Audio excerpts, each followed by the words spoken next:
Hey there, travelers.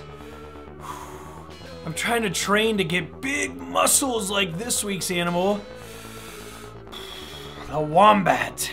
Now, even though the wombat looks like a pudgy mammal, it's actually pretty heavily built. Weighing between 40 and 70 pounds, the wombat's almost all muscle. That's my kind of animal, brother! Now, the wombat is a marsupial, or pouched animal, that's found throughout Australia and scattered through neighboring islands. I got pouches too, full of protein!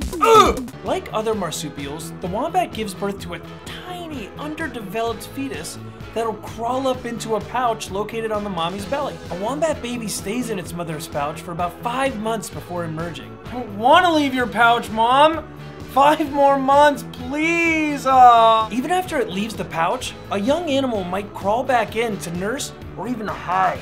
By about 7 months, a young wombat can take care of itself. Now, wombats use their claws to dig burrows in grasslands and eucalyptus forests. They live in these burrows, which can become extensive tunnel and chamber complexes. Yeah, based off my their professional expert opinion, I'd say these tunnels are complex.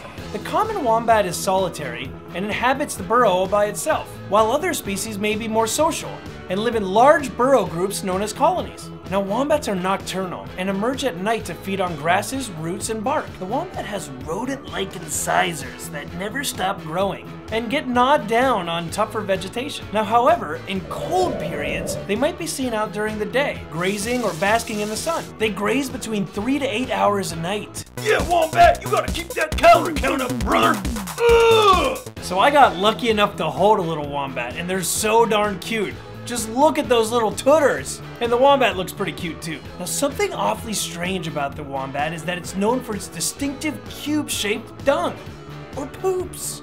These poops are a great indication of where they've been and where they're going. Now, wombats can be quite the nuisance for farmers, which is leading to a lot of hunting and killing of them. Some species, like the northern hairy-nosed wombat, is listed as critically endangered, while others, such as the common or coarse-haired wombat, are still hunted for vermin. Now, something that can be done in response to wombats damaging fences is installing heavily hinged gates that allow wombats to push in and prevent other less powerful animals from entering. Now, as sad as it is, occasionally young wombats become orphaned and need nurturing. If you find a wombat that's in need of nurturing, it's very important to obtain a specialist's advice on rearing and releasing them, because if they're not treated correctly, they can be quite boisterous. Thanks for checking us out this week, travelers. This week's episode was brought to us by traveler Leah, who wrote in on our Facebook page that she wanted to learn more about the wombat. Thanks, Leah! If you are as cool as Leah, make sure to email us at asktravstravels@gmail.com or visit our Facebook page if there's any other critters you want to know more about. Keep on traveling. I got pouches too!